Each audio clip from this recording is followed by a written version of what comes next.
welcome you all to the BAC Talks keynote session. This morning I was honored to welcome each of you and others around the globe to our inaugural BAC Talks. And I'm really heartened by the response we have received for this new series of conversations. It's been a day filled with extraordinary dialogues, and I know that many of you have been in attendance. And as you know, we have convened this forum as a space for discussing contemporary issues of consequence. Hence, we chose a theme designed for post-pandemic environments. And as a preeminent forum for convening key conversations for 130 years, the BAC is one of the most important forums for shaping a just future through design. And today we bring together a blend of BAC community, new and old friends from all corners of our nation and the globe, some as far as Bahrain, Brazil, Chile, Ecuador, India, Italy, Nigeria, and Taiwan. So let me share with you a little bit about architect and Professor Thom Mayne, although he needs no particular introduction. But I know that there are a few in the audience who are from non-design fields as well. So I thought it would be helpful to go over that a little bit. He founded Morphosis in 1972 as a collective practice of architecture, urbanism, and design rooted in rigorous research and innovation.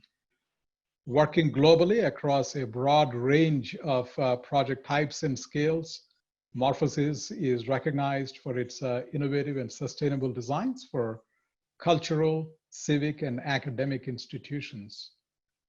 Mayne's distinguished honors include the Pritzker Prize in 2005 and the AIA Gold Medal in 2013.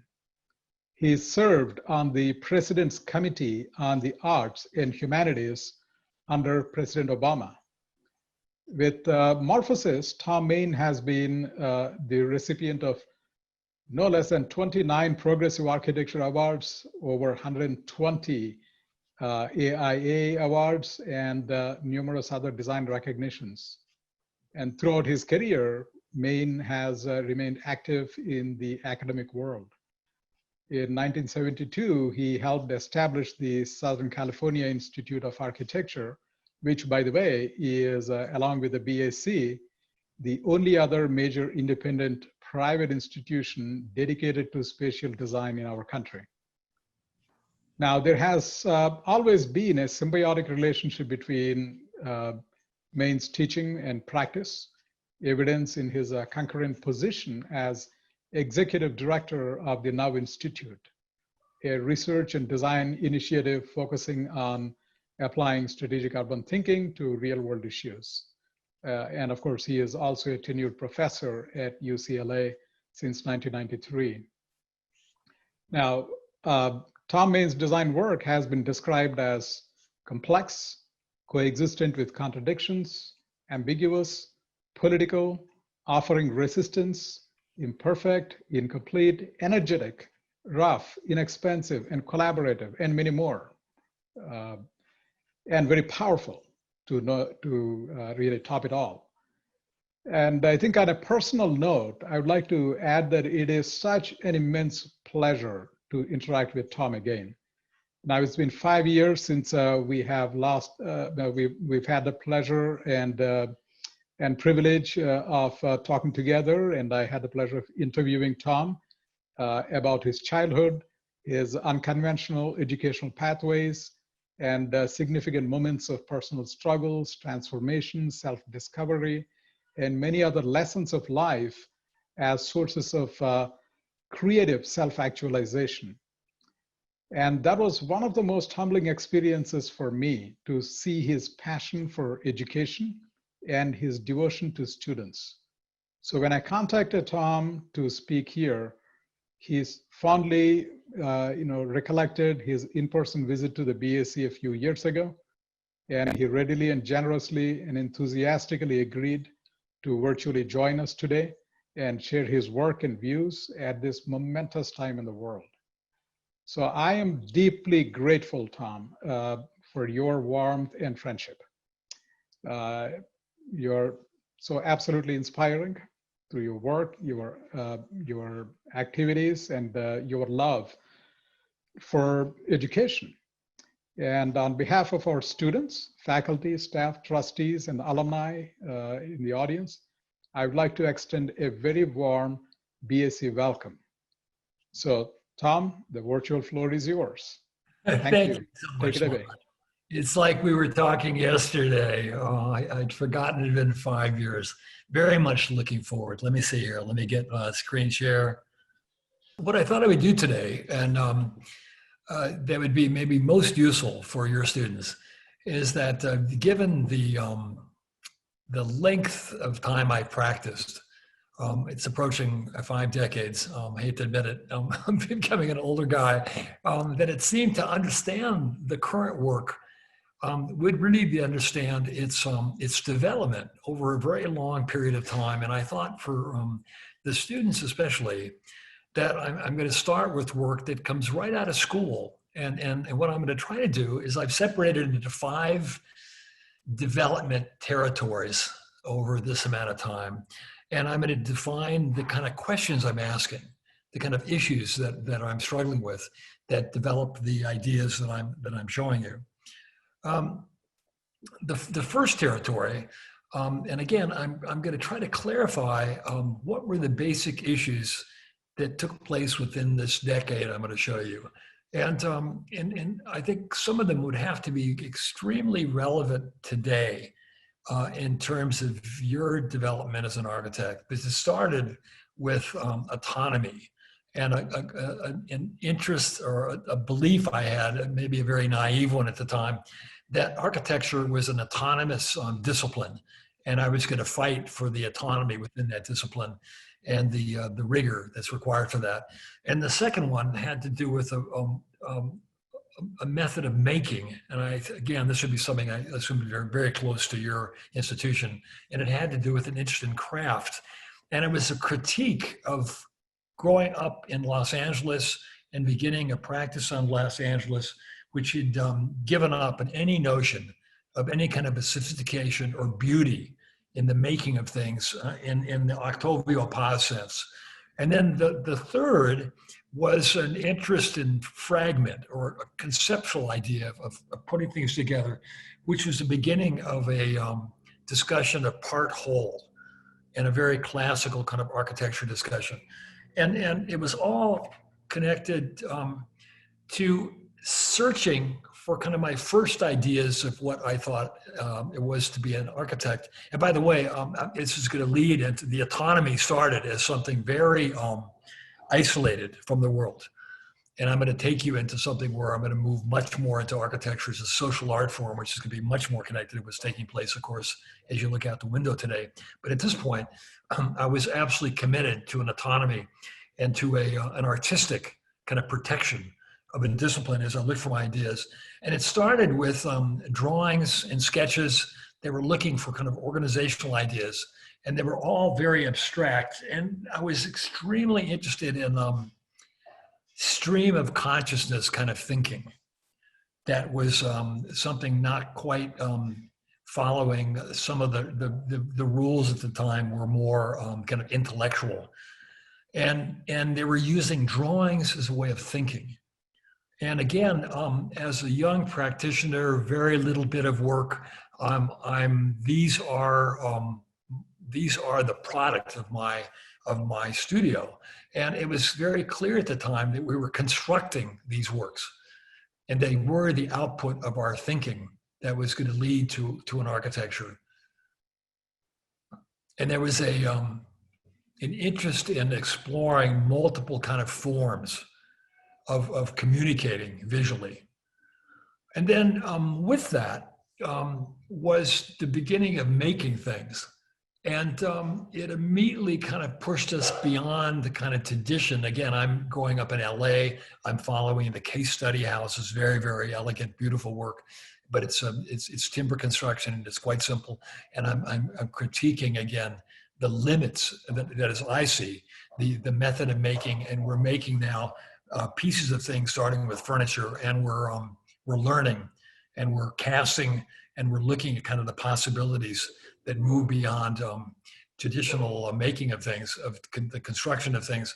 And it's leading us to kind of very kind of particular notions of elements in the architecture, which is going to start leading us to conceptual ideas, which is going to have to do with part, whole, and fragment.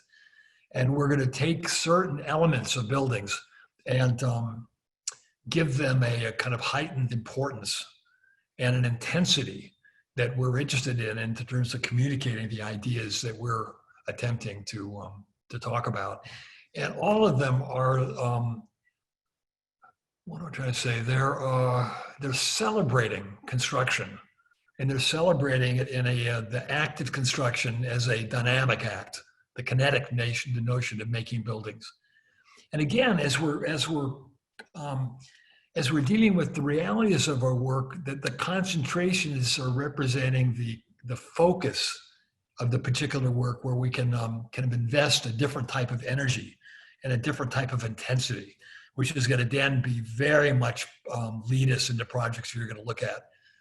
And then at one point with the 6th Street House, it started coalescing into an organizational idea, which had to do with 10 discarded elements of an archaeological technology that's going to make up a new notion of what it is to organize our work. It's absolutely a relationship between its organizational idea and these constructed elements. And fairly early, it's starting now to develop into an organizational idea, which has to do with a notion of making a singularity, a thing that has a singular order out of a series of multiple elements, out of a series of fragments which are interacting. And it's going to lead us into a broader notion of organizing that's about the relationship of things versus things. And they're all left in a state of construction. They're all left unfinished. They're all left open-ended. And it's also going to start leading us to notions of the end of any notion of a finite ideal. There's going to be no ideal. There's going to be multiple kind of notions of a resolve of a project. And during this period of time, we're working on various competitions. This is the Gedenkbibliothek in Berlin. And it's starting to have the organizational ideas, and the part whole kind of concepts are starting to have very clear kind of notions in terms of larger urban work, which is not going to happen for 20 years. Okay, the second, there's going to be a period now where we're going to kind of refocus on the conceptual, and we're going to be interested in the ground. And a ground, of course, and it was instigated by an interest in people like Heiser in the double negative and Christo's running fence, et cetera, at the time. And we're going to completely kind of rethink the role of site.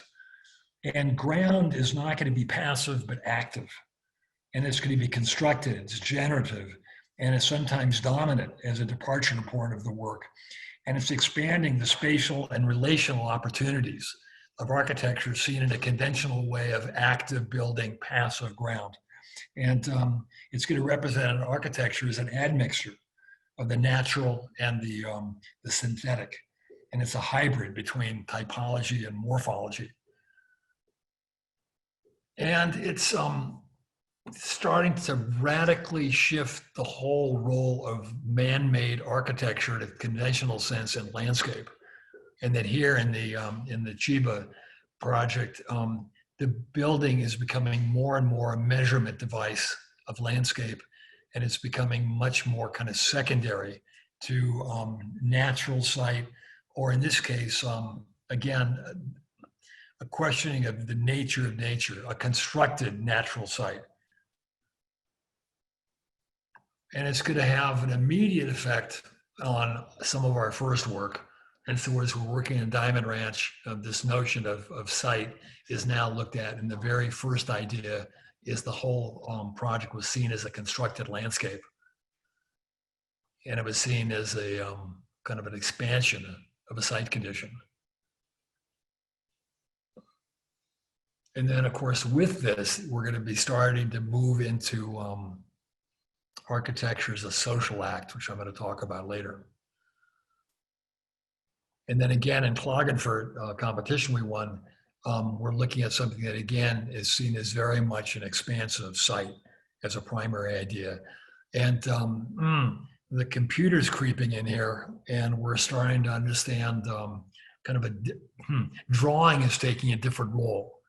And we're finding our way now. The section, of course, has been our kind of our primary spatial drawing, that the computer is allowing us to radically kind of ramp up the complexity and our interest in the relationship of things and in the interconnection of a language that produces this work.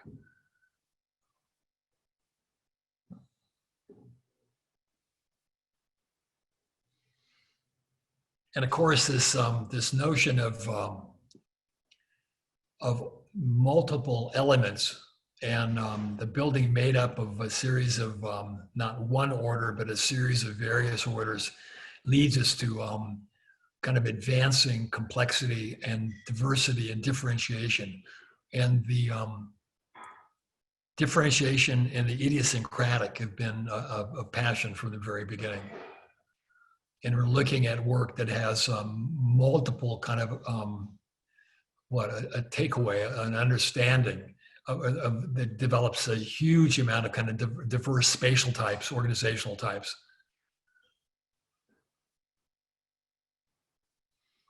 Okay, and the third now, there's going to be something else taking place in the next X amount of years, and it's going to have very much to do with moving away from this beginning stance of our autonomy and our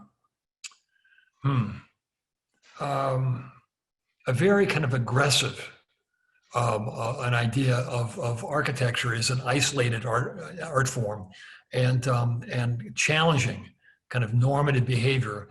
And as the work is getting larger, we're moving into performance. And Mahesh mentioned environmental ideas, and this is going to happen now. I'm in my second and a half decade, and it's going to have to do with negotiation, which is a complete shift from this beginning notion of autonomy and the singularity of our position as architects. And what's happening, we're winning a commission for the Caltrans building, and it's the neighbor of City Hall. It has huge public institutional demands, and it's going to demand that we can. It's going to ask us to completely kind of shift our thinking in terms of the opportunities that are available, and it's going to shift the types of questions we're asking. Because again, I think every project you're starting starts with your decision of the types of questions you're interested in, the opportunities you see that are available within a particular piece of work. And the formal nature of that is going to be, is working towards those specific objectives.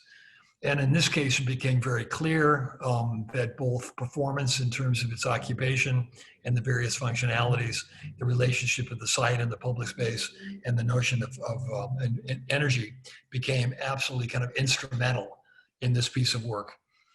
And it demanded a broader understanding of the publicness of architecture, and it shifted a strategy in the office.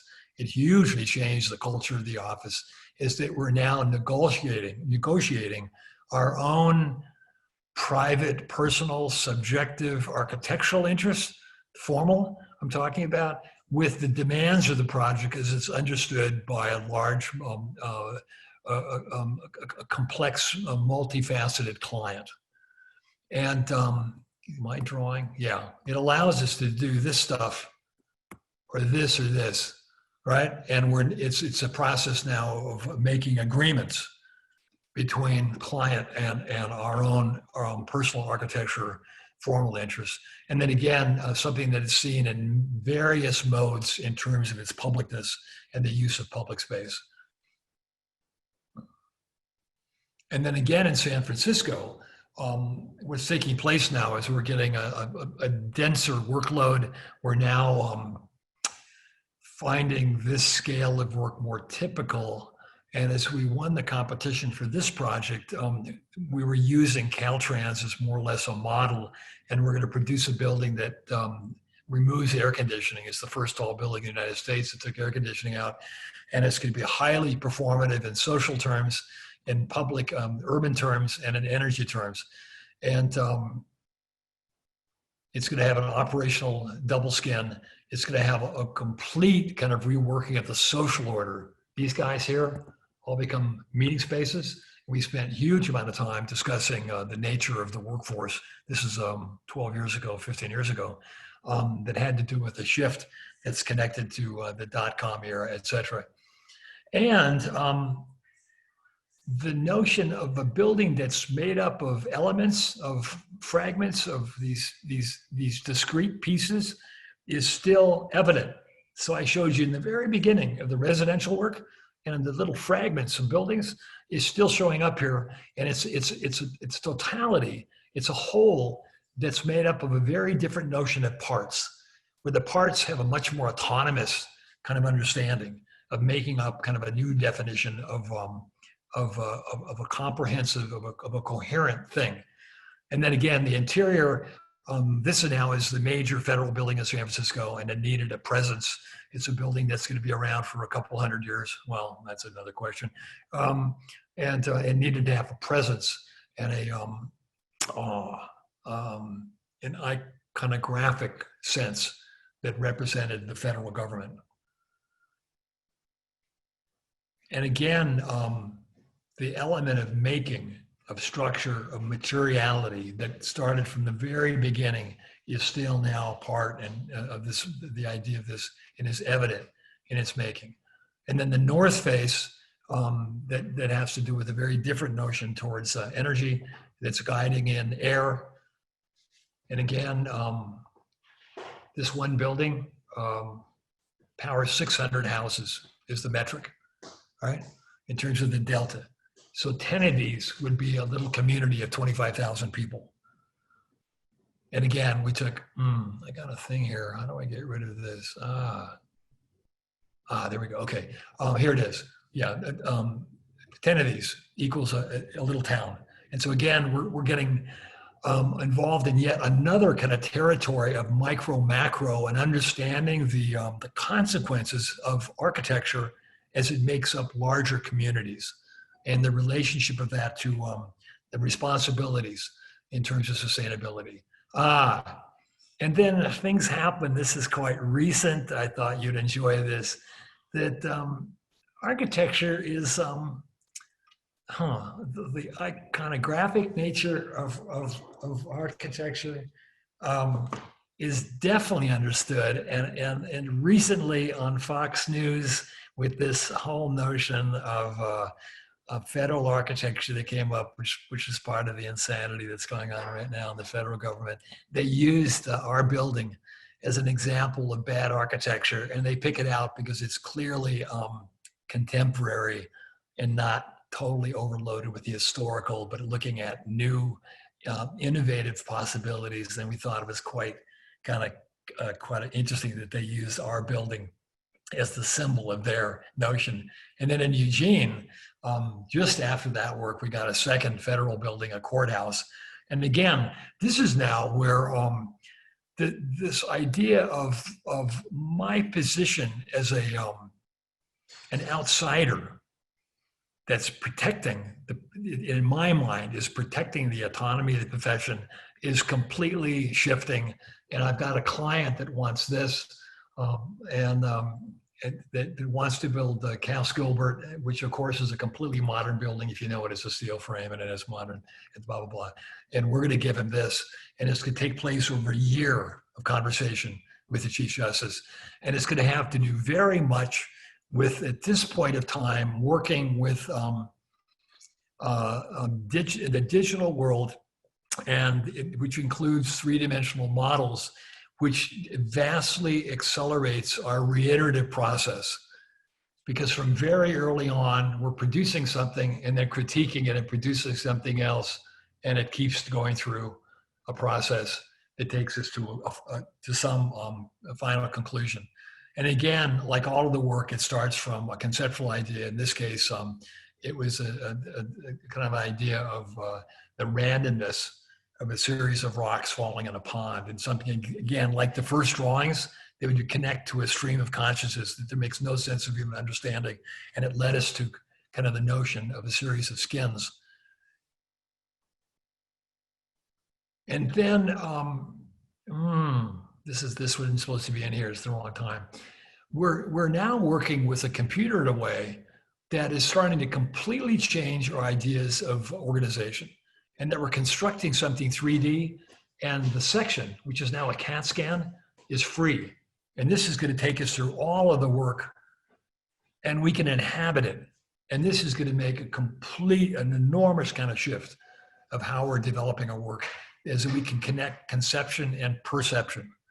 And I think we're back to, yeah, I'm sorry, I wasn't supposed to be there. And so here we are in the scanner, and it has the Constitution, and it was going to be part of a community act where various people put in words, and it was be a connection to the community as they constructed the Constitution and the Bill of Rights.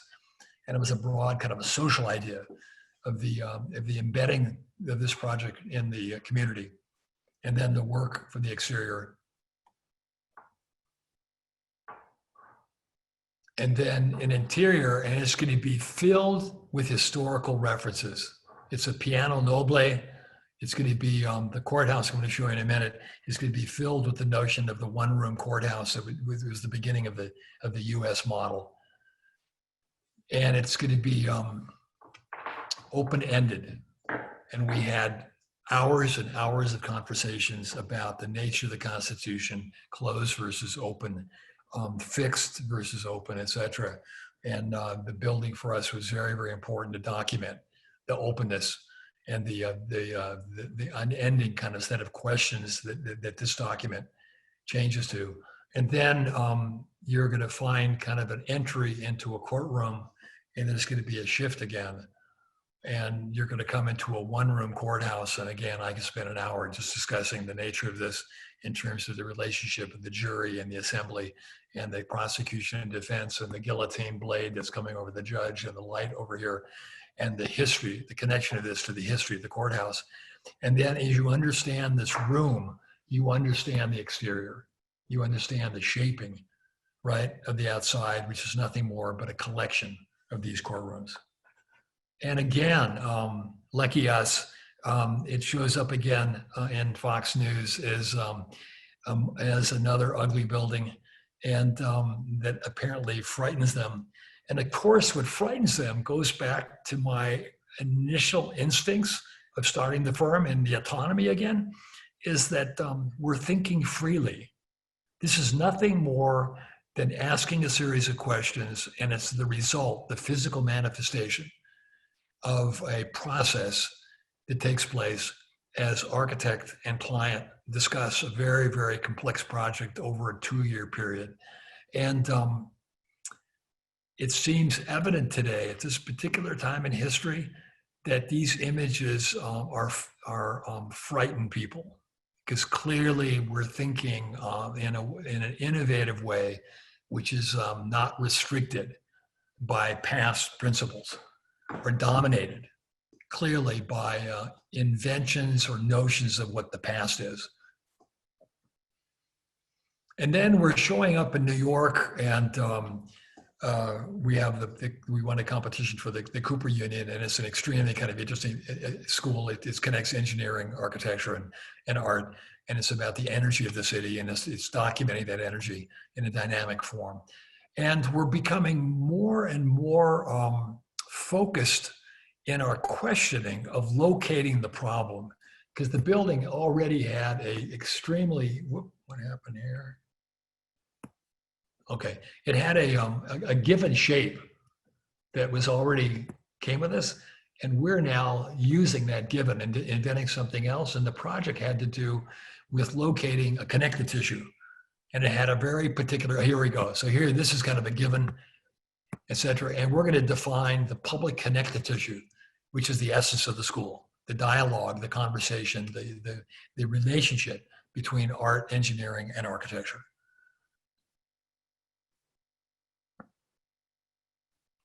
And it's going to be the thing that gives the interior coherence and understanding. So when you see this, we're connecting the 11 floors, and we're moving in a very ad hoc way. It's not going to be a traditional system. It's going to be filled with eccentricity. And again, that eccentricity is going to be connected to construction, and that we're building in a way that represents the handmade, when things did not have to be standardized within simplistic notion of repetition. And again, this will be the major social space, and we're now dealing in architecture as it participates in concretizing a social environment, an idea that's meant for interconnectivity and discourse and conversation, which is the essence of education. And architecture is the support function for that. It concretizes that. It makes that something real. And it's filled with eccentricity and ideas of scale. And then there's certain opportunities that take place that are going to be shifting in scale and shifting in kind of the ambitions of the project. We're given a site in Paris, in La Défense, and it's a non-site. It's just between things, right? And then not only is it between things, this kind of funny little area between the kind of the road that the ring, but it has a 30-meter void that's the LA for the University of Courbevoie. And now we're at a place where that you would have to be interested in developing architecture as a unique thing. It could use no prototype. You're looking at something that comes from the demands of the site and the demands of the functionality and the scale, in this case, of the building. And it's going to be kind of a perfect kind of type of project for us, because from the beginning, again, I've been fascinated with with differentiation and uniqueness and specificity. And this whole thing is going to come out of an interpretation of the demands and the limits of the site. And again, going way back to the little house, it's going to be a singular thing that's made up of elements, of fragments of things. And that's going to give us as you look at it from different positions in the city, it's going to appear to be something quite different.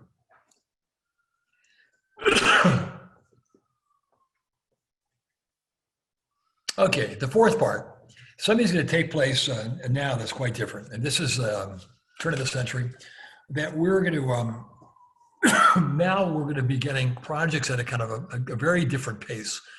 And the studio is gone from 4 to 12 to 25 to 50. And what's going to take place is there's going to be an increase in density of work. There's going to be an increase in the diversity of the type of work. And there's going to be a continued increase in scale and uniqueness in site. So that we arrived in Dallas for the Museum of Science. And there's going to be an advancement in the integrative. We're going to now be connecting things that I've shown you.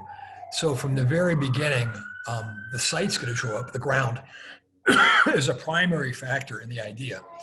And again, this is the first and second phase. The second phase even being more kind of expanded in terms of an idea of a augmented landscape, of kind of a reinvented landscape. And again, it's going to be strategical in that couldn't sell the client this one on the first phase. They still wanted that and that. And so and now they're completely comfortable with it. So this comes second. So there's going to be another whole conversation on strategy, right? And the office is becoming much more strategic in its thinking in terms of arriving at the goals that we're interested in. And this landscape is going to start with abstract ideas of these multiple elements that are making a new notion of coherency. And they're going to move from an abstract idea into more and more kind of focused things. And well, I'm the last one that's still sketching, and et cetera, as we're working with computer. And very quickly now, what's taking place is the three-dimensional. It's being designed and thought of in three-dimensional terms and not in two-dimensional terms. And we're going to get this thing in context, and something that wanted to be iconographical, but we wanted something very, very kind of tough and strong, and in some way a critique of certain modern instincts that take place in the cities like Dallas. And again, the role of landscape, right, becomes primary in understanding this object. And the whole sequence of public movement, you move in the building, you come through, and then you move up, you go top down. It's a Guggenheim kind of an idea. But as you move up, you move away from the building and you move to the outside versus the inside. And I'll show you that in a minute. And it becomes the movement. The human being becomes a building material just about as it participates in this idea and is very demonstrative from the city. And again, the notion of the connection of things, the relation of things becomes fundamental. And then as you go inside, you see this 170-foot space, because you're going to move now to the top of that space and then walk down. And the public is going to be the major kind of architectural kind of thinking, very much like it was in Cooper, where the galleries themselves are black boxes and really don't have architectural qualities. And as you get to the top, we had this disconnected site, very much like Los Angeles, not in the middle of the city, not on a piazza, et cetera. So we made a clear kind of notion of an understanding of the site, which belongs to the urban core. And it became the big idea that started the organization. And then something is now, again, we're starting to integrate more and more kind of territories. We're expanding our role as architects. And I thought this would be particularly interested to you folks at the BAC, in that from what I know of you from your early history, that you've been interested not only in the conceptual framework of architecture, but if you're interested in the discipline in terms of the practice of architecture. And we're now looking at the skin that's making up this, and we're taking complete responsibility for its making. We're working with Dallas is a concrete town. We're working with Gates Construction, and we've made the prototype, and we're in the factory. That's Carenza from my office that's working with these first prototypes. And here we are putting them on the building, and it's something that we invented. And in some cases, they got quite complicated in terms of the nature of their construction, which we were part of. And then what happened, which was extremely interesting, this came out an architectural record 6 months before the building was done. And Gates Construction was advertising our product. And we went, okay, here we are. This is something we have to get more involved in, that we should be, this is part of our work, that we're making products for our work that are now prototypical. And it definitely was one of these things that starts changing kind of your thinking of your own role. And then as you go to Emerson, again, you're looking at the way we work reiteratively from one end to the other. And these are taking place in 4-day, 5-day increments. And there's, again, a piece of work, conversation, another piece of work, a critique, another piece of work, and so on. This is their theater school and their housing complex on Sunset Boulevard. And it was very much to be something very much part of LA, something very dynamic, very much part of the theater world. We built the stage, the sound stage. Perfect site, Sunset Boulevard, Hollywood sign, which is, we actually had a selection of the site. We had part of that. It couldn't have been better for this particular. This, of course, you guys know, it's around the corner from you. It's a Boston institution. And again, the whole direction of this will be social, and it'll be public space. that's going to be very much use the Cooper Union model. But in this case now, it's making a very different kind of space, and it's interstitial. It's staged between. It's found space. It's accidental space.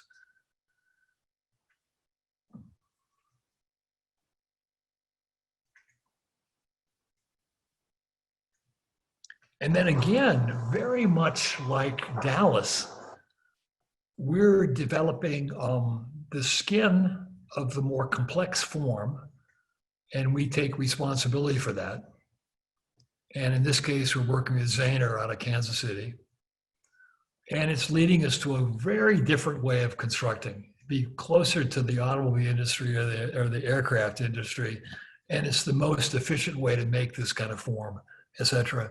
And again, we have people who are literally working hand in hand, their shop and our shop.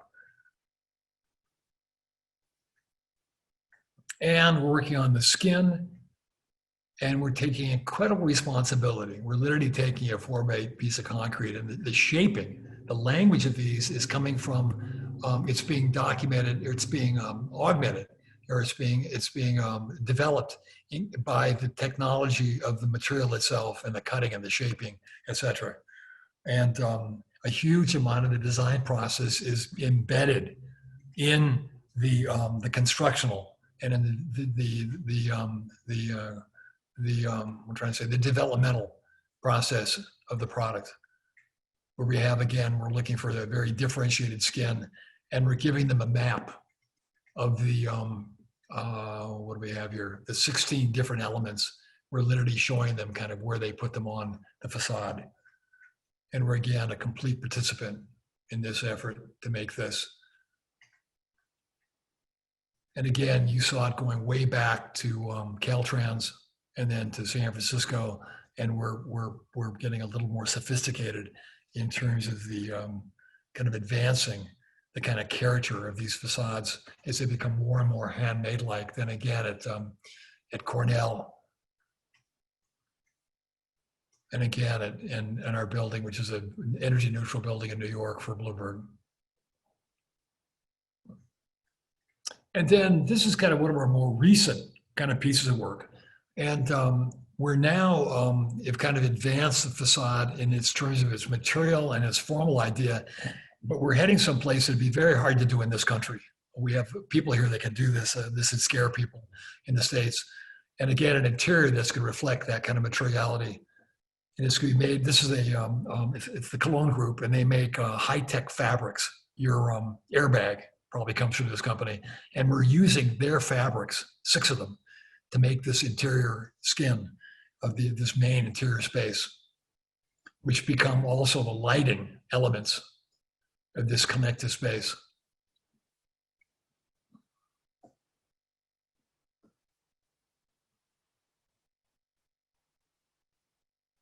And again, like everything I'm showing you, all of these pieces have been kind of invented, and we're working within the various manufacturers that produce these elements. And again, this second skin is like a jacket. It went way back to us. I didn't show you a building in Korea. That was the first one. It was a Jim Dine idea. And it's all driven by performance that, again, started in San Francisco. And again, we're taking complete responsibility for the making and the shaping and the technology of this second skin. And we're now in the shop in Seoul, and we're making the first prototypes. And in this case, we wanted something that was much stronger from the interior perspective as well as the exterior, and we're increasing in scale. And again, the first prototype and the work as it was constructed. And again, now we're dealing with something that's taking us in a very different place, and the scale alone is quite interesting, as it makes the building look much smaller in a distance until you realize the scale of these. And we're kind of fascinated with that scale play. And then again, in Casablanca, a second skin in a culture of Bricelets. This is a Corbusian town, actually, in the 50s, with people like Shad Woods working here, and we were able to kind of continue that kind of an idea.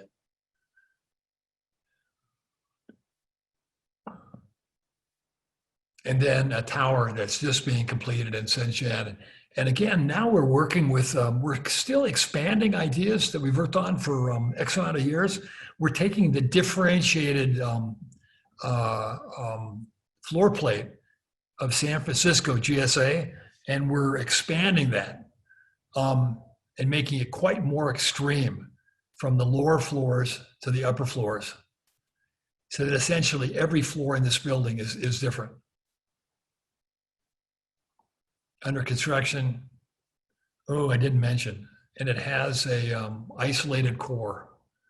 These are elevators. You come across 15-meter bridge and look out at the city, and you enter the building, right? The office building itself. It's the tallest singular elevator in the world, and it's the tallest steel building in China.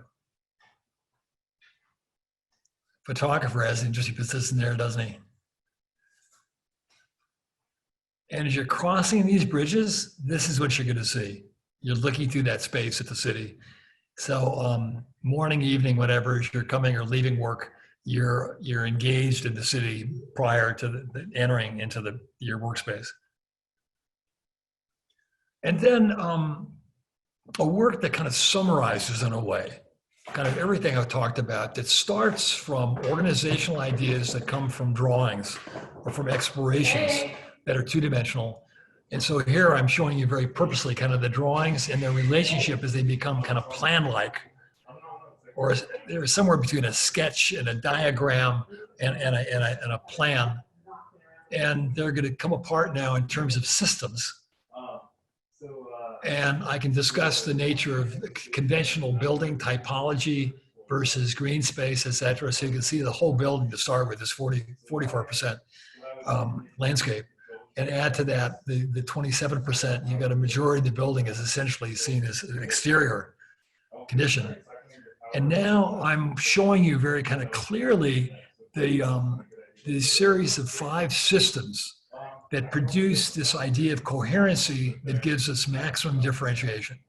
He's on a Zoom call with 1,500 students that are watching a lecture right now. That'll end up in a conventional plan. This is a research center in Pudong. And again, at this point, it's incredibly intricate. The structural system comes directly and very early on from the same conceptual drawings, and we take responsibility for it. We model it, et cetera, prior to going to an engineer. And we're now dealing with more and more complex, highly kind of variable structures. And we've obviously increased in scale. And we're able to produce something that would be somewhat equivalent to a handmade thing. Thousands of differentiated parts. And this, if I remember right, there was something like 23,000 individual elements. They didn't make one mistake. It's all, it goes from the models you saw to the fabricator, and it's made, of course, it's 3D modeled, et cetera. And then again, these other elements that we're making, we take responsibility for how they're made. And we end up with this. And as I mentioned earlier, as we started dealing with ground, we're now looking at a building that's an admixture of synthetic and real nature, and something that's part landscape, part building, but it's some sort of a hybrid that discusses a very didactic notion of landscape. And parallel to maybe Emerson, it's filled, because of the strategy of the combinatory behavior, it's filled with accidental behavior. And I've been fascinated since I was a kid, as I walk through cities, of the accidents, not the purposeful platonic spaces, but things that collide, et cetera. And I've been fascinated by that. I'm trying to come up with a system of inventing that. And what you're going to get is a piece of work that's highly, highly differentiated. If we cut sections to this piece, and whatever you want, every section is different. And I'm developing certain eccentricities that go beyond my own imagination, which rely on an operational strategy, which has to do with the combinatory elements. And again, inside and outside are made by the same formal language and are interpenetratable, that are totally connected, which also hybridizes public space and private space, domestic space and recreational and cultural space. And everywhere there's a connection between site and the various functionalities of the work.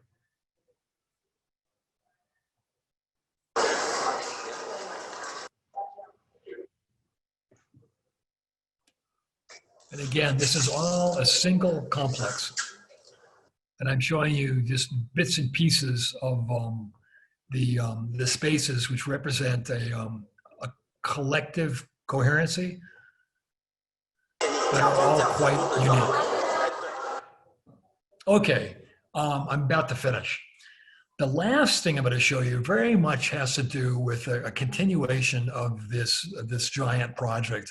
And it's going to basically return to reinvestigating process and the operational strategy, which has to do with the combinatorial language. It's going to have to do with the continued notion of the integrative, of connecting construction acts and design subjective directions. And it's going to start dealing with AI. And again, it's going to return to stream of consciousness sketches. I'll take a day off and I give myself limits of, I have 45 minutes of drawing and I'll do X amount of these and I'm just searching for something. And it's like all stream of consciousness, like a Faulkner. I'm in a way trying to shut off my brain. I'm trying to work, I'm trying to find something that's automatic, that I'm not completely in control of. And it's leading to a very new set of drawings, of models and drawings that are now somewhat between the handmade and the digital that I've been working with for a couple of years, and that they're vastly scalar. As you look in these things, they have huge amount of information. And I'm also, I've been interested in density. In my own critique of current architectures, it's extremely it's getting more and more thin. And I'm interested in density. And so here are these models. The drawings actually come after the models. It used to be drawings and then models. Now it's the three-dimensional models, and the drawings are somewhat analytical. And now we're using a quasi-AI, a scripting, and I can produce 100 of these that represent, there's 27 different models I've made. And I can make 100 of each and look at variations. And these represent, I think we calculated 150,000 hours apiece. And this I'm leaving as a question, but I'm finding this extremely fascinating. And I think it's going to have an enormous role in architecture in the future. And it won't be me, it'll be the next generation. But it's in terms of looking at alternatives to certain ideas, it's going to be something that's done through a technological, and it's going to have huge, huge influence on the designers and the number of people that it takes to solve complex projects. And then out of that came an opportunity. We were hired to do 3 pavilions in Ningbo. They're kind of large as pavilions. They're 60-foot cubes, which is a bit large but they're pavilions. And I'm now using some of this to develop a language that using the techniques I'm showing you to develop this. And again, the type of differentiation I'm interested in, you're looking at plan and section. And again, what I'm looking at is kind of a radical differentiation and variety of those and ways of operating on that and controlling it that give me this. And again, the second one, and these are all coming out of the same language. And I'm looking again at kind of the variation of the work I can come up with that have to do with this particular language. And again, I can document it within traditional sectional terms, as well as look at it in I guess, somewhat traditional perspectives. And then again, won't move. There it goes. And then the third one. And again, all of these have very specific kind of notions of the ground. They all leave various elements of skin as a document connected to the drawings. And again, they have, I can use a discipline of looking at them in traditional terms, but at a very, very kind of a micro level. And then some of the current work, BC work that's just finishing in South Korea, that you'll see some of these influences. And then I'm going to end this in a way by beginning another conversation, and that the interest in the operational strategy, which has to do with multiple systems that make up more complex systems, is going to be the most relevant in large scale work. And it's having a huge influence in our planning. So when we're looking at a project that's basically something like a 1.5 kilometers in scale, that I'm now, I need the complexity and the variation, and I need the formal terms of translating the complexity of the city in all of its multiple systems: landscape, infrastructure, transportation, energy systems, etc. In terms in all the various types of uses, etc. That I'm finding, and that I have a language that helps me kind of solve these kind of problems. With that, I'll come to an end.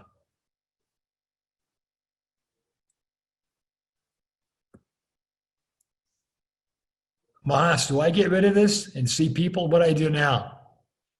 No, I think And share screen. in this format, I think we're going to see each other, and we're going to answer some of the questions and have a chat about it. First, of course, I mean, there is so much to unpack in what you've talked about, right? And it's what you presented is a lifetime's work, in a way, an evolution of various thoughts and pursuits, and the world has been changing around it as well. So it's a very dynamic progression and evolution. So what I'd like to do is, there are a few questions, and I'm going to get to them in a moment. But before I get to those, I just wanted to kind of prime it and say, how do you see now?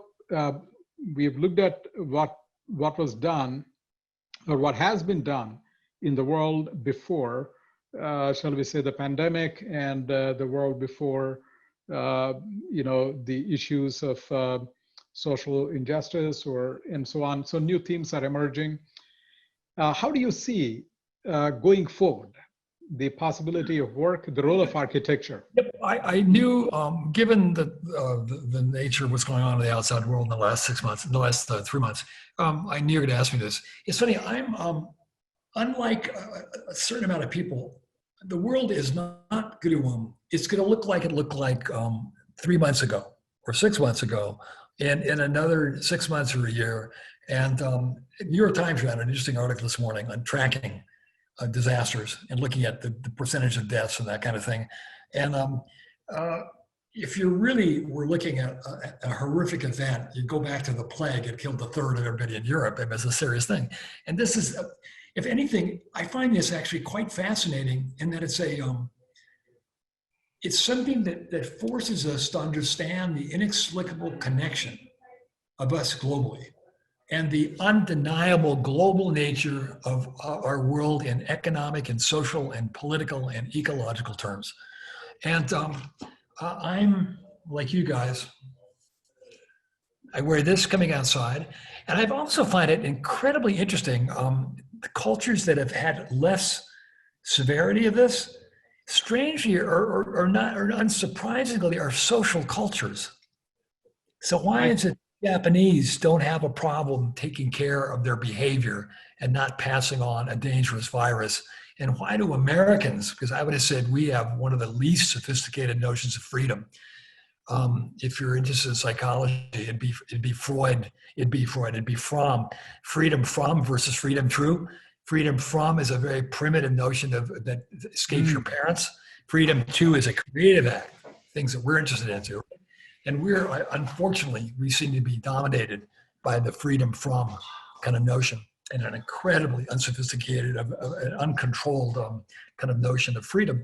And then, of course, in the audience I'm talking to, as architects, we all know as artists or as architects that the more complex work we do in terms of our form making, in terms of our organizing things, the more rules it takes, right? The more grounding it takes. It's just the opposite.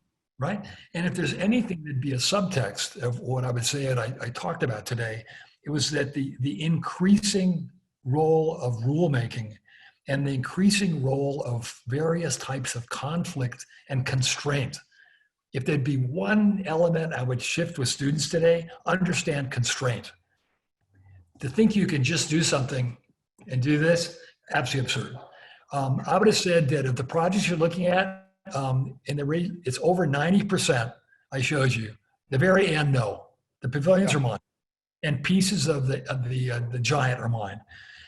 Everything else, 75 to 100% constraint, and it's basically taking various types of problems and being able to manipulate to find advantages of reconnecting things, right? Of reconnecting dots in a certain way, right? And the constraints are your friend. You use those, right? They're not, and it's not problematic in any way. And again, I would, given what we're looking at outside, I think there's a tremendous amount of things we're going to learn from this, right? Yeah. Starting about the inextricability of our global nature, and that's not going to change. And that would be impossible not to include racial, ethnic diversity would be a part of it. I sent you all these little clips. Right. And the students, it was absolutely hilarious.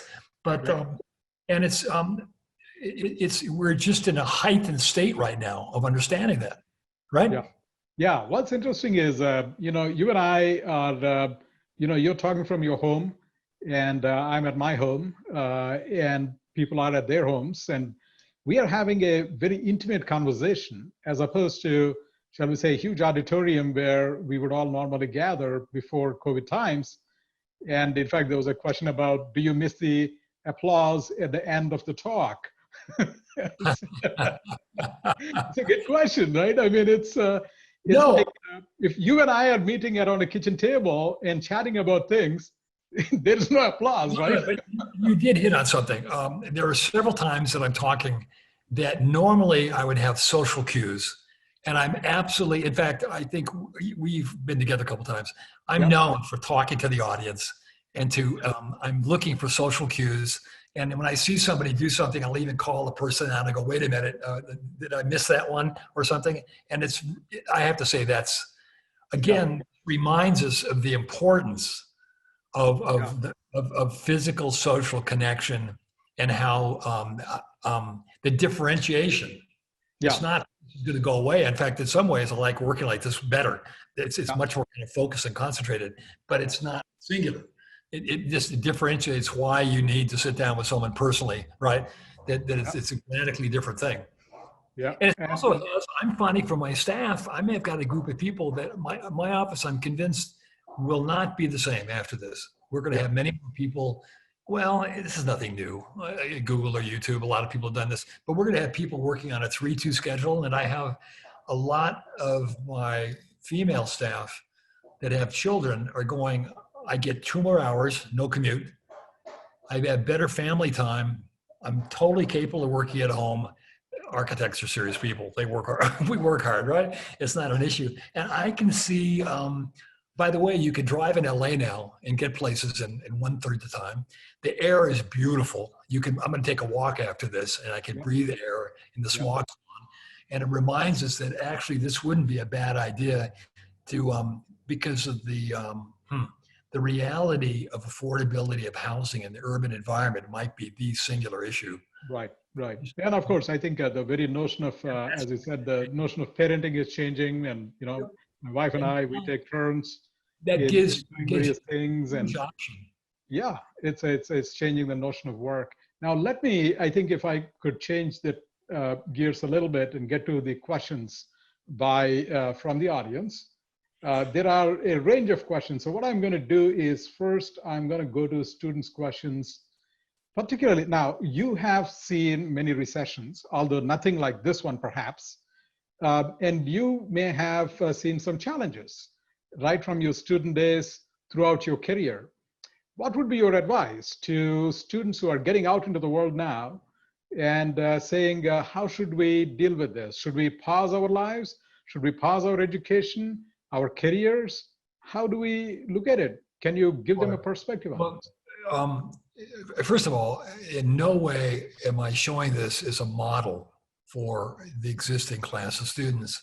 And then I would have said that I had opportunities in the 70s and 80s that don't exist today. And then with that, the practice globally, but definitely in this country, has changed radically, and that large practices now consume our profession. And when I was an architect, my goal was to have Pierre Koenig, any number of architects here, they were quite well known, and they had studios of 12 people. And that was my vision of what architects did. And I was thinking of that what you're asking me, my guess is a lot of your students will jump in at phase 3. They're already working on large scale buildings that have huge performative demands, environmentally, functionally, urbanistically, in terms of transportation and mobility, et cetera. And it's definitely going to demand a very different kind of an approach. Because I thought it'd be interesting for some of your students, as I built up from the very beginning. I'm literally constructing things that I can make and construct myself, right? In my own little shop, in a way, right? And it's a pretty, in a way, a primitive way of learning also. And for me, it worked. It was okay. And what's actually, as I get older, what I'm interested in is I can look at things like that last facade in Korea. I'm very happy with. We invented something. That goes back to the chair I started with. We're looking at what it means to make a very simple piece of utilitarian stuff. And we're casting and we're working with things, and it's asymmetrical, and it connects to conceptual kind of ideas that had to do with part whole, by the way, is already in the chair. So I'm going, wait a minute, I can start with the chair and take you right to Shanghai. Yeah. And the giant building and go, yep, already was there, but it took a little while to move from the chair to a building that's 1 kilometer long, right? That has a bit more complexity in it. And I hope that was kind of evident as I went along, that you could kind of see the kind of shifts that were taking place. And then like in the Korea with the facade, I could leak technology, but I couldn't even do it in this culture. I had to be in Korea. Nobody does that here. They say it can't be done. Are you with me still? Yeah, that's, I think that's a question. You know, I mean, what is interesting in what you said is everything connects, everything adds up in life and career. And you have stayed focused on that pursuit that underlies all of it, not just one line, but rather multiple threads that weave together. The question is, what should students who are we just graduated, they don't have any jobs lined up, or they have lost jobs, what would you advise in terms of how they deal with the challenge? But look, that's no different ever. The first decade and a half through 1 and part of 2, I'm living in Venice, California. I'm probably living on about $1,100 a month, which is my teaching salary. I'm not married. I have no material things at all. And it was a decision. But again, I chose a direction which I thought was very honorable as an artist. Yep. And it was not unusual to other artists, whether you're a painter or a writer or a filmmaker. You hung out together. You had a great, very rich life, actually. But it wasn't a conventional life, and it wasn't a life that is based on material or on income. And you're basically following your own sense. And it's all anybody can do, right? And but I didn't want to become a worker bee. I knew Yeah. that. Yeah. I wanted to have something to do with controlling my own creative processes. I wanted something to do with controlling the nature of my own life as much as I could. And that's a complicated thing in this world, Yeah. right? Yeah. But to do that, you give up something. You don't get it all. Absolutely.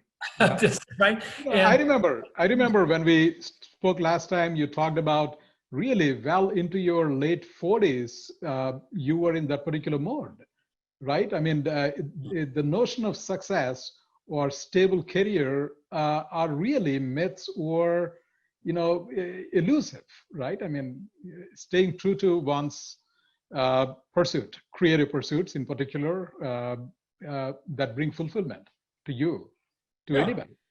Yeah, It's that's funny great. too. I had the fortune of meeting Patti Smith recently, and we were chatting about just our creative work and what it takes. And somebody was asking us something, and both of us had kind of a similar response. And I told the person, I go to work every morning. That's all I do.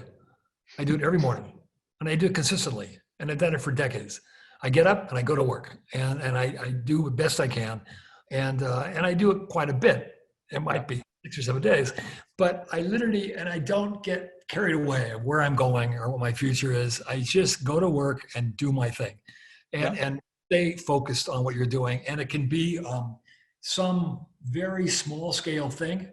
It could be whatever allows you to kind of pursue your own interests and that satisfies you some way, that gives you something back. Because I would have said to your student audience, this is an incredibly difficult profession, but it's also a profession that gives you incredibly vast stuff back. Yeah. I couldn't imagine anything in my life that has given me so much that I received back from this thing that I've done and chosen. And I'm very kind of lucky that I kind of stumbled, because I stumbled into it completely. I had no idea why I was doing it or why I started architecture, etc. And it just became a slow love affair. It wasn't love at first sight for sure. It was a real slow kind of notion. But it gives you something immensely if you're willing to give to it. Yeah. When they get older and they have kids, I've got now boys that are 30, and I'm getting the same thing from my children. I'm now getting back my investment, right? And all the bullshit I went through when they were young, right? And it's literally, it sounds stupid, but it's at that level, right? And it's just insanely satisfying. And strangely enough, the same people that have given you so much hardship in your career come to love you. Yes, that's true. People that you fought for to get certain projects done, I'm showing you, that would have said I was an absolute arrogant asshole. Yeah.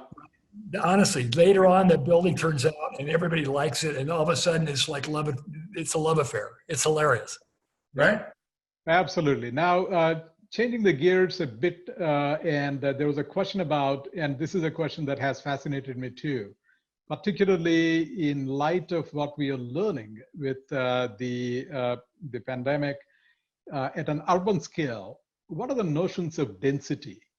How would you approach the notion of density in this new context at an urban scale? How would I do what? The notion of density. Oof. I can't imagine that's inescapable. I have an office in New York, and I have one of my sons living in New York, and a lot of friends there. And the conversation is how the city even is going to start up, because you can't get there. And we're not planning on opening the office there this year, because the first issue is you're on a subway. And Mahesh, I'm not sure what the solution to that is. We can't undensify. That's not possible in today's world. And it's going to have more to do with scientific inventions, to start with vaccines, et cetera. Definitely the safety of a mask, et cetera. There's ways that definitely reduce this hugely, right? And I'm not sure what the answer to this will be. There's other really difficult Darwinian answers that, in fact, what's the other system called where you let everybody be? What's the name for the system where you let everybody exposed to it? Oh, the crowd, you achieve a certain mass herd. herd immunity. Yeah. Sweden went with that, and now is kind of questioning it, but I have no idea. Yeah.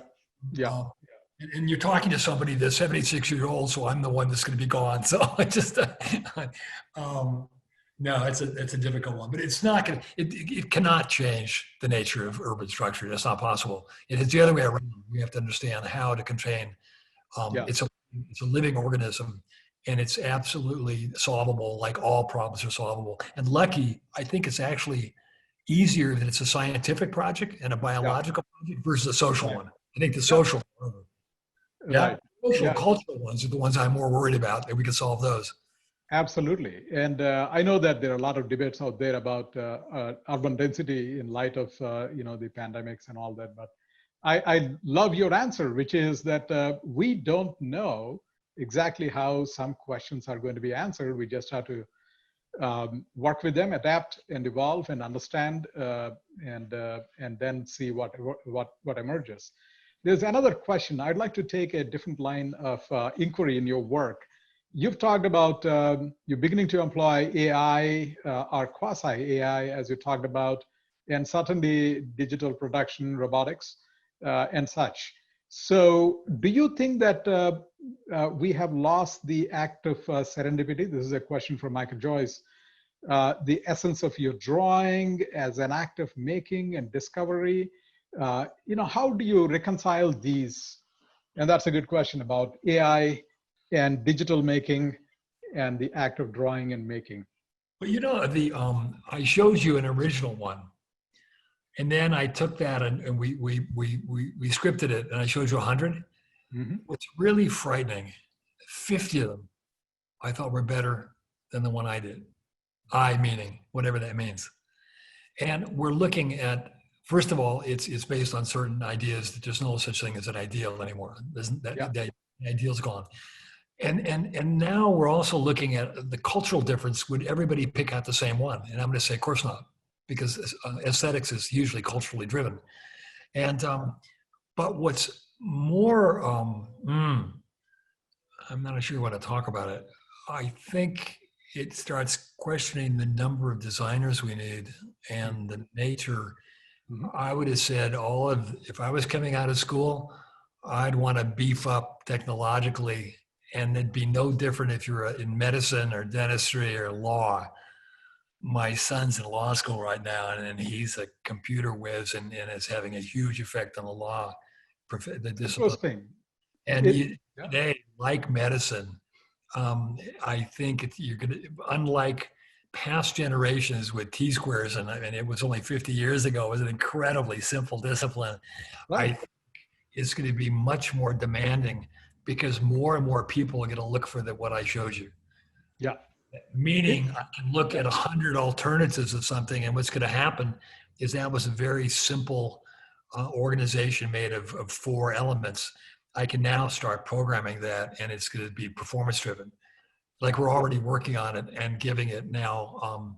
Some of them will be edge specific. Some will have different densities. We're now writing in demands, and we're taking it to the next step. And maximize differentiation. We're writing now the program. And what it does say, and again, I'm not a computer person, so I'm really lost.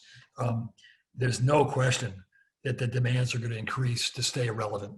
Yeah, it is interesting coming from you in particular, because there were some questions about whether we would take a different approach to educating students. And if the beginning student education in design fields is going to be any different. But what you said is very interesting, that if we are wedded to the notions of the past or methods of the past, without the opportunity to learn and evolve, then that is going to be counterproductive, and or we are going to lose agency and autonomy in many ways, right? And so, I mean, I see it the same way, that we have to challenge ourselves, we have to adapt, and we have to learn. And there is no evolution without adaptation, and there's no adaptation without learning. Yep. And I think today it starts with the, which I didn't talk about, problem formation.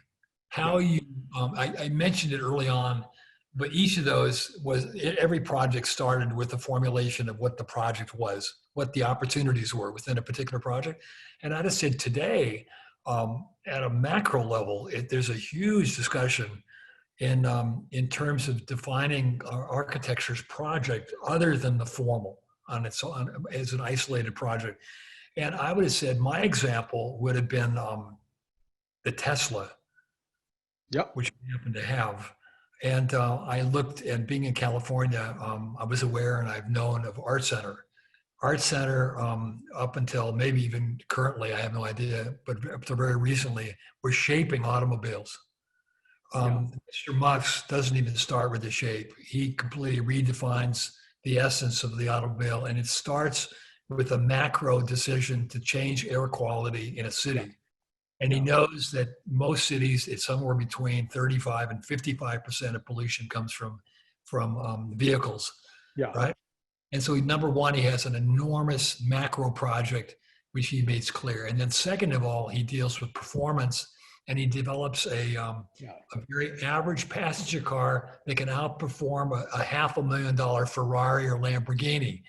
So I can go on the street and step on the pedal, and there's no car in the world that goes faster than my little sedan that I paid $35,000 for. And then the third is look.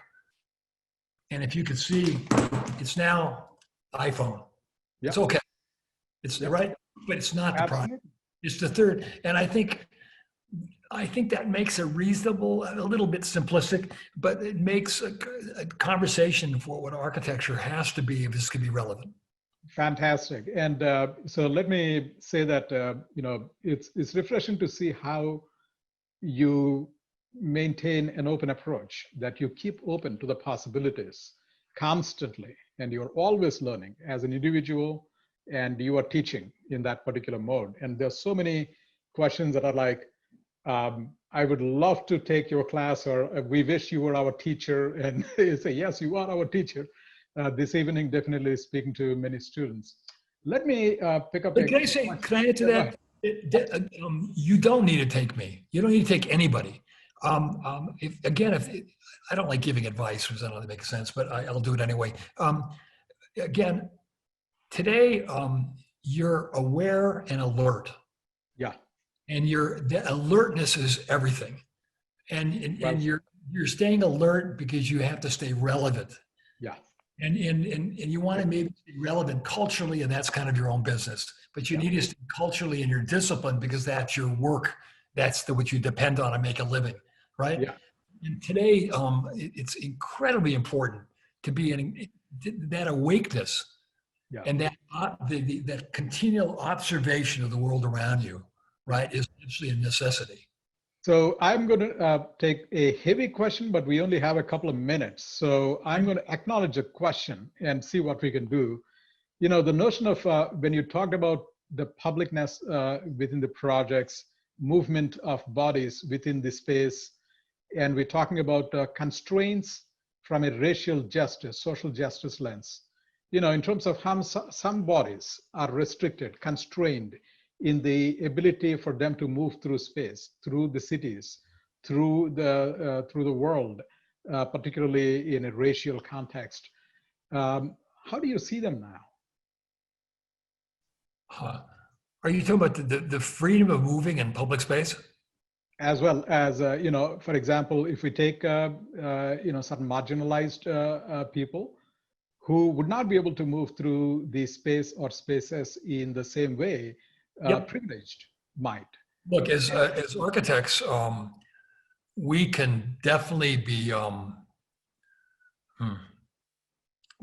quite prescriptive in shaping human behavior, public and private, which in the public, in terms of controlling that, we can't do that. Cooper Union, I can't tell you the amount of calls I get of people that can't get into the inside. The foundation building, for some reason, you can walk in anywhere in the foundation building. You have to ask them, why you can't walk in our building, I have no idea. But again, I think, we can't be responsible for everything. We we don't monitor the nature. I spent, and I said it in the presentation, the whole focus of that was the producing of the public space of the building. That is the project, right? Absolutely. And that we put the investment, our time investment and money investment. And it's a conversation, and that's going to change by administration. Yeah. So check in 6 months and see where That's we are. right. We will check it in 6 months. On that note, we are just about out of time. So let me thank you so profusely for your generosity, your wisdom, and it is always inspiring to get together and chat. It just feels like, you know, seeing another friend and having a chat around kitchen table. So I really appreciate that very much. So thank you for joining us. Yeah. Go ahead. Always a pleasure talking to you, Mahesh. Look forward to next time, okay? Sounds great. Please take good Okay. care. And we'll keep in touch. Stay safe, stay well. And to all the audience, thank you so much for joining us. I know that there are so many more questions that we could not get to, but it just shows that there is so much we can talk about and chat about. So look forward to continuing the conversation somewhere in the near future. Tom, take good care. Thank you. Take care. Bye, everyone. Bye.